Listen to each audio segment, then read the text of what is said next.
Öncelikle eğitim öğretim yılının Urfa'mıza kazasız, belasız, öğrencilerimiz açısından, eğitim çalışanı öğretmenlerimiz açısından, velilerimiz açısından hayırlı uğurlu olmasını istiyorum.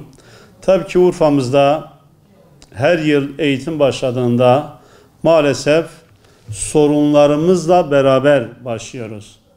Özellikle öğretmen açığımızın had safhaya gelmiş olması, ikili eğitimin hala devam ediyor olması, sınıflarımızın artık 50 öğrencinin üzerine, hatta bazı yerlerde 60 öğrenciyi buluyor olması, halihazırda hala taşımalı öğrenci ile ilgili eğitim yapmamız, mevsimlik tarım işçi çocuklarımız, bunlar Urfa'nın kanayan yaraları. Maalesef bu sorunlarımız halihazırda devam ediyor. Her ne kadar bu yıl özellikle 150 okul yapımına geçen yıldan itibaren başlanmıştı. Mesela bu yıl 81 okulun açılması ile ilgili son sürat çalışmalar yapılıyor. Kalan 70 okulda inşallah ikinci yarı yılda açılacak. Tabii bu yeni açılan okulların da bir an önce eğitim öğretime geçmesi gerekir ki hem sınıf mevcutlarını düşürme açısından hem ikili eğitimi azaltma açısından oldukça önemlidir. Tabii diğer önemli bir yanı da mutlaka bu okulların fiziki altyapı ve donanımlarının da tamamlanmış olması gerekir. Özellikle gerek bakanlık olsun, gerek valilik olsun, gerek İl Milli Eğitim Müdürlüğü olsun, gerek siyasilerimiz olsun, bu konuda pozitif ayrımcılık sergileyerek özellikle bu okulların donatı bakımından ihtiyacının bir an önce giderilmesi açısından son sürat devam etmektedir. Tabii bu tür donatılar istediğiniz an hemen gerçekleşmiyor. Mutlaka eksiklikler, aksaklıklar, sorunlar oluşuyor. Bu da biliyorsunuz bazen zamanla, süreç içerisinde bu sorunlardan mutlaka giderilmesi gerekir. Ama hali hazırda ek bina şeklinde açılan okullarımızda sıralarıdır, masasıdır, tahtasıdır. Bunlar büyük çoğunlukla mevcut ama eksiklikler yok mu? Var. Mesela bir internet altyapısı yok.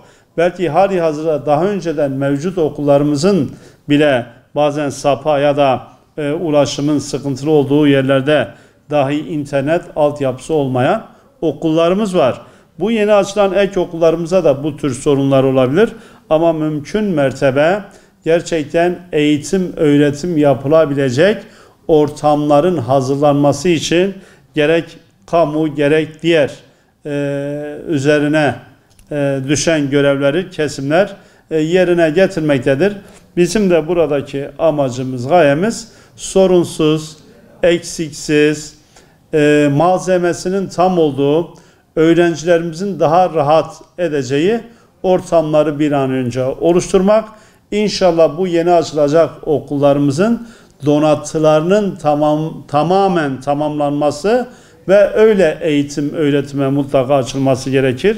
Ama bir yandan da bina bitmiş ise hızlı bir şekilde, sağlıklı bir şekilde eğitim öğretim faaliyetini gerçekleştirecek iç fiziki altyapıyı ve donatım malzemelerini de tamamlayıp o şekilde mutlaka eğitim öğretimi açmamız gerekir.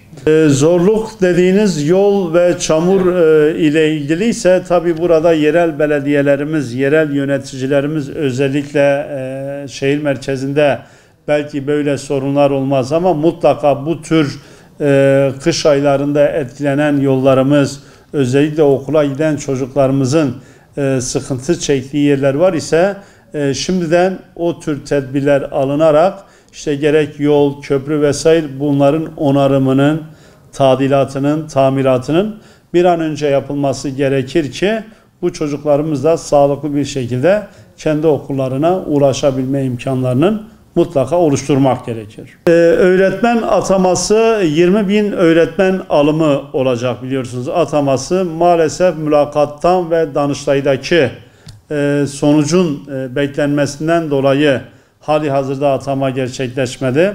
Buradan altını çizerek de özellikle mülakatla ilgili de bir şeyler söylemek istiyorum.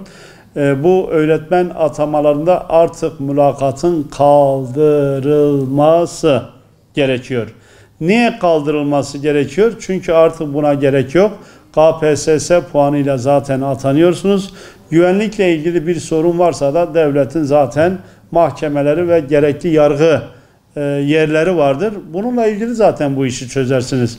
O yüzden kesinlikle mülakat torpil demek, mülakat adam kayırma demek, mülakat kendi adamını getirme demek. Yani bu tür şaibelerden, bu tür ortamın kafasını kurcalayacak, ötekileştirecek, rahatsız edecek davranışlardan mümkün mertebe uzak durmamız gerekir. İnşallah 5000'in üzerinde bir öğretmen atamasının Urfa'ya olmasını bekliyoruz. Çünkü bizim hali hazırda 12.000 öğretmen açığımız var. 12.000. Yani en azından 5.000'den fazla bir öğretmen sayısı verilerek bunun bir şekilde yürütülmesi gerekir. Açık hali hazırda ücretli öğretmenlikle geçiştirilmekte. Tabii ücretli öğretmenliğin de mutlaka bir an önce o arkadaşlarımızın da kadrolu bir şekilde atanıp bu açığın giderilmesi ve Urfa'daki eğitim öğretim başarımızın da üst noktalara ulaşması için herkes elini taşın altına koyarak üzerine düşeni yapması gerekir.